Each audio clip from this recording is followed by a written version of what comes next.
प्रभु का धन्यवाद इस समय के लिए। आमीन। मैं आज आपको बताना चाहता हूं कि आप परमेश्वर की संतान है। आप परमेश्वर की संतान है। जो आपका पिता होता है उसका घर किसका घर होता है? जो उसकी संतान है। हालेलुया। पिता का घर यानी कि उसकी संतान का भी घर। हालेलुया। जैसे मैं किसी के बच्चे का नाम लूं और मैं कहूंगा कि तेरा घर कहाँ पे, लेकिन उसका घर नहीं, उसके पिता का घर है। हालेलुया। हम छोटे से बच्चे हैं, तेरा घर कहाँ है, क्या उसका घर होता है उसके पिता का? लेकिन उसका घर कहलाता है क्योंकि पता है कि वो भी उस घर का सदस्य है। हालेलुया। इसी प्रकार आप परमेश्वर की संतान हैं, और यदि आप परमेश्वर की संतान है तो परमेश्वर का घर किसका घर कहलाएगा? आपका घर कहलाएगा। इसीलिए आपको धरती के लोग नहीं बताया गया, वरन आपको नई सृष्टि करके बोला गया। आमीन। आपको पुरानी वाचा के अधीन नहीं रहे, आपको छुड़ा लिया गया, आपको धरती से छुड़ा लिया गया, आपको पापों से, श्रापों से, हर एक चीज से छुड़ाकर आपको नई सृष्टि में प्रवेश करवा दिया गया। आमीन। तो आप किसके हुए? परमेश्वर ने कहा जो आत्मा के द्वारा चलते हैं वो मेरी संतान है। तो यदि आप परमेश्वर की संतान है तो आपकी फैमिली कौन है?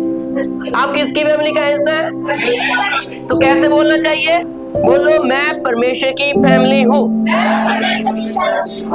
और एक बात बताना चाहता हूं, यदि आप परमेश्वर की फैमिली का हिस्सा है, आप परमेश्वर की फैमिली में हैं, तो आपको जब लोग देखें तब वो ऐसा बोले, तुम परमेश्वर की संतान हो क्या? क्योंकि आपके काम परमेश्वर के जैसे हैं। हालेलुया। जब कोई आपको मिले, आपको बोले कि आप परमेश्वर के हो। मैं बहुत से लोगों को मिलता हूं, और जब मैं मिलता हूं तो बहुत बार लोग मुझे आके बोलते कि आप यीशु मसीह को मानते हो? मैं कहता हूं यस। तो वो बोलते हैं हम भी। उसको कैसे पहचान हुई? क्या मैंने उसको बताया? नो। पर लेकिन वो समझ गए। कैसे समझ गए? मेरे बातों को सुनकर, मेरे कामों को देखकर। इसी प्रकार मैं भी समझे, तो क्या आप यीशु को मानते हो? बोलते यस। मुझे कैसे पता चल गया? क्योंकि मैंने उसके कामों को देखा। हालेलुया। तो यदि आप परमेश्वर की फैमिली का हिस्सा है, आप परमेश्वर की फैमिली है, तो लोग आपको बोलेंगे कि आप परमेश्वर के कहलाते हो। हालेलुया। तो देखो, अभी जो मैं बात स्टार्ट करने के लिए जा रहा हूं वो बात ऐसे है कि जो जिसकी फैमिली का हिस्सा होता है, हम उसकी फैमिली के बारे में बहुत बार बातें करते हैं। आप पहचान कैसे करते हो? गवंडी की पहचान कैसे करते हो?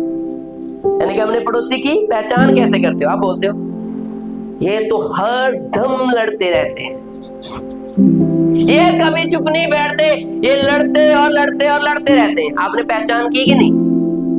पहचान की कि नहीं? तो आप ऐसे भी पहचान करते हो, इनकी फैमिली तो भाई सभी गुस्से से भरे हुए हैं, सभी गुस्से के साथ भरे हुए हैं। अब बात मत कर, रहने दे, छोड़। सभी गुस्से के साथ, सारी फैमिली गुस्से वाली फैमिली है। तो किसकी फैमिली कहलाते हो? गुस्से की फैमिली। हालेलुया। या झगड़ा करने वाली फैमिली। हम बोलते कि नहीं? आप समझते हो इस बात को? हालेलुया। कोई आपको तो नहीं बोलता, लेकिन आपको बोले, क्या बोले? जो आप फैमिली हो, जिस फैमिली का भी हिस्सा हो, उस फैमिली से आपकी पहचान की जाए कि आप परमेश्वर के लोग हो। मेरे गांव में तकरीबन सब लोगों को पता है ये यीशु को मानते हैं। मैं ऐसा क्यों बताता हूँ? क्योंकि आपकी पहचान होनी चाहिए। यदि आपकी पहचान ही नहीं हो रही, यीशु ने क्या कहा? उनके फलों से तुम उन्हें, हालेलुया, उनके फलों से तुम उन्हें पहचानोगे।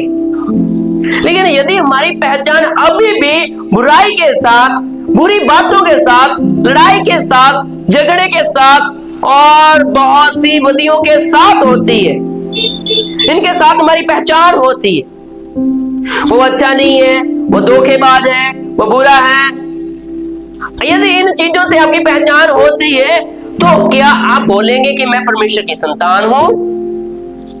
क्या आप परमेश्वर की फैमिली का हिस्सा हो? ठीक है। यदि आप परमेश्वर की फैमिली का हिस्सा हो तो लोग आपको बोले कि आप परमेश्वर के कहलाते हो। आपके गुण प्रगट होने चाहिए, आपकी बातों से दिखना चाहिए कि आप परमेश्वर की संतान हैं। आमीन। क्योंकि जैसे आपने देखा था कि सारी फैमिली गुस्से वाली है, हरदम लड़ते रहते हैं, झगड़ा करते हैं, तो हमारी पहचान होनी चाहिए हर दम संगति करते रहते हैं, हर दम प्रार्थना करते रहते हैं। हालेलुया। हम किसके कहलाएंगे? परमेश्वर के। यदि आप परमेश्वर की फैमिली का हिस्सा हो तो आप परमेश्वर के कहलाएंगे और परमेश्वर की बातें आप में होंगी। बोले आमीन। सबसे बड़ी बात जो मसीहों में है, जो परमेश्वर की फैमिली के लोगों में है, वो है प्रेम। हालेलुया। हमारे आत्मा में परमेश्वर ने अपने प्रेम को उंडेल दिया और ये कार्य करता है। आमीन। परमेश्वर ने अपने प्रेम को हमारे ऊपर उंडेल दिया। जब हम परमेश्वर की फैमिली का हिस्सा बनते हैं, परमेश्वर अपने प्रेम को हमारे ऊपर उंडेलता है। और ये प्रेम वो प्रेम नहीं है जो संसारिक प्रेम होता है। हालेलुया। जो इस संसार का प्रेम है वैसा प्रेम नहीं है, ये अलौकिक प्रेम है जो हमारे ऊपर उंडेला गया है। बोलो आमीन। हालेलुया। यूहन्ना की किताब 13 अध्याय उसका 35 वचन। यदि आपस में प्रेम रखोगे तो उसी से सब जानोगे कि तुम मेरे चेले हो। हाँ, यदि आपस में प्रेम रखोगे तो इससे जानोगे कि तुम मेरी संतान हो। क्या परमेश्वर की फैमिली का हिस्सा हो? तो प्रेम रखें। आइए हम यूहन्ना 3:16 पढ़े। वहां पे क्या लिखा है? क्योंकि परमेश्वर ने जगत से ऐसा प्रेम रखा कि उसने अपना इकलौता पुत्र दे दिया, ताकि जो कोई उस पर विश्वास करे वह नाश ना हो परंतु अनंत जीवन पाए। आमीन। यहाँ पे लिखा है कि परमेश्वर ने जगत से ऐसा प्रेम किया कि उसने अपने इकलौते पुत्र प्रभु यीशु मसीह को आपके लिए, आपके पापों के लिए, आपके अपराधों के लिए, ताकि वो क्षमा किए जाए, दे दिया। परमेश्वर ने क्या किया? तो आपका परमेश्वर क्या लगता है? पिता लगता है। तो जो पिता करता है वो पुत्र को करना चाहिए। यीशु ने क्या कहा? यदि तुम आपस में प्रेम रखोगे तो इससे जानोगे तुम मेरी संतान हो। यदि आप में प्रेम नहीं है तो आप परमेश्वर की संतान भी नहीं है। लेकिन हमें प्रभु ने संतान होने के लिए बुलाया है ताकि हम आत्मा के द्वारा चले, और जैसे हमें आत्मा चलाता है वैसे चलते रहे, और इससे हम परमेश्वर की संतान ठहरेंगे। और आत्मा में प्रेम उंडेला गया है, हमारी आत्मा में प्रेम उंडेला गया है। तो हम आपस में जब बुराई करते हैं, आपस में जब हम बातें करते हैं एक दूसरे को नीचा करते, तो इससे आप परमेश्वर की संतान नहीं हो। आप केवल अपने आप को धोखा देने वाले हो। लेकिन हम अपने आप को धोखा नहीं देंगे, हम प्रेम में चलेंगे। बोलो मैं प्रेम में चलूंगा, मैं सर्वदा प्रेम में चलूंगा, क्योंकि मेरे हृदय में, मेरी आत्मा में परमेश्वर ने अपने प्रेम को उंडेल दिया। आमीन। देखो, जैसे कि अभी आप स्कूल में एक क्लास का हिस्सा बनते हो, तो उस क्लास में आपको रूल को फॉलो करना होता कि नहीं? करना होता कि नहीं? रूल भी होते हैं, कल्चर भी होते हैं। हालेलुया। जैसे आप इंडिया में हो तो इंडिया का कल्चर अलग है, वेस्टर्न कल्चर अलग है। आप जिस देश में, जिस राज्य में रहते हो, उस राज्य का आप कल्चर फॉलो करते हो। आपके अंदर वो कल्चर आता है, रूल आते हैं, क्या करना है क्या नहीं करना। कुछ बातें पंजाब में होती हैं और यूपी में नहीं होती, कुछ बातें यूपी में होती हैं और पंजाब में नहीं होती। हालेलुया। इसी प्रकार आपकी फैमिली है, और आप देखते हो कि हर एक फैमिली में अलग अलग कल्चर होता है। कुछ ऐसे हैं फैमिली को सुबह उठना, जय मसीह की बोलना, और कुछ ऐसे होते हैं कि कुछ भी नहीं बोलना। हाँ, कुछ ऐसे होते हैं कि कहे लगना का मतलब कि बात माननी या ना मानने वाले दोनों लोग होते हैं। और कुछ फैमिलियों में सख्त लोग होते हैं। हालेलुया। क्या आप जितने भी फैमिली यहाँ पे बैठी हो, सबकी फैमिली एक समान चलती है? एक से रूल है? नो। हर एक की फैमिली का अलग अलग अलग रूल है, सभी एक तरीके के साथ नहीं चलते। इसी प्रकार आप किसकी फैमिली हो? तो यदि आप परमेश्वर की फैमिली हो तो आपको उसके अकॉर्डिंग चलना पड़ेगा, उसके कल्चर के अनुसार चलना पड़ेगा। जैसा प्रभु ने कहा, परमेश्वर ने कहा, वैसा करना पड़ेगा। आमीन। बोलो, हर एक फैमिली का कल्चर होता है, रूल होते हैं। नियम होते हैं, कानून होते हैं। वैसे ही यदि हम परमेश्वर की हजूरी में आते हैं, उसके भी नियम है, कानून है। कोई बोले आमीन। तो आप किसकी फैमिली का हिस्सा हो? हम बड़े घमंड के साथ कहते हैं हम परमेश्वर की फैमिली का हिस्सा हैं, लेकिन हम यदि रूल को नहीं मान रहे, यदि हम उसके कल्चर को नहीं मान रहे, तो क्या होता है? बहुत बार ऐसा होता है, जो बच्चे वर्खिलाफ होके चलते हैं, पेरेंट्स उसे क्या करते हैं? बेदखल कर देते हैं। तो क्या है, इसी प्रकार जब हम परमेश्वर के साथ चले ही नहीं, उसकी बात को मानना ही नहीं, उसके कल्चर को जानना ही नहीं, उसके नियमों को, कानूनों को जानना ही नहीं, तो क्या होगा? अंत के दिन ऐसा होगा, यीशु कहेगा मैं तुम्हें नहीं जानता। बहुत से आएंगे, क्या मैंने तेरे नाम से भविष्यवाणी नहीं की? क्या मैंने तेरे नाम से अचंभे काम नहीं किए? क्या दुष्ट आत्माओं को नहीं निकाला? उनको पता क्या जवाब मिलेगा? मैं तुम्हें नहीं जानता। क्योंकि वो उस फैमिली में आ तो रहे थे, लेकिन वो रिश्तेदारों के समान थे, वो उस फैमिली का हिस्सा नहीं थे। वो दोस्तों के समान थे, लेकिन उस फैमिली का हिस्सा नहीं थे। हम परमेश्वर की फैमिली का हिस्सा बने हैं, हम परमेश्वर की फैमिली के कहलाते हैं, हम परमेश्वर से हैं कहलाते हैं। यीशु ने कहा यदि तुम नए सिरे से जन्म ना लो तो तुम स्वर्ग में जा नहीं सकते। हालेलुया। तो हमने नए सिरे से जन्म पाया, हमने परमेश्वर से आत्मा के द्वारा जन्म पाया, और हमारा आत्मा जीवित हो गया, हम जीवित हो गए। अब हमारी पीढ़ियां पीढ़ियां पीढ़ियां पीढ़ियां नहीं है, अब हम परमेश्वर से हैं। हम पीढ़ियों से नहीं, हम परमेश्वर से हैं। यदि कोई आज भी पीढ़ियों से है, पीढ़ियां पीढ़ियां पीढ़ियां, तो उसके ऊपर बहुत से श्राप भी हैं।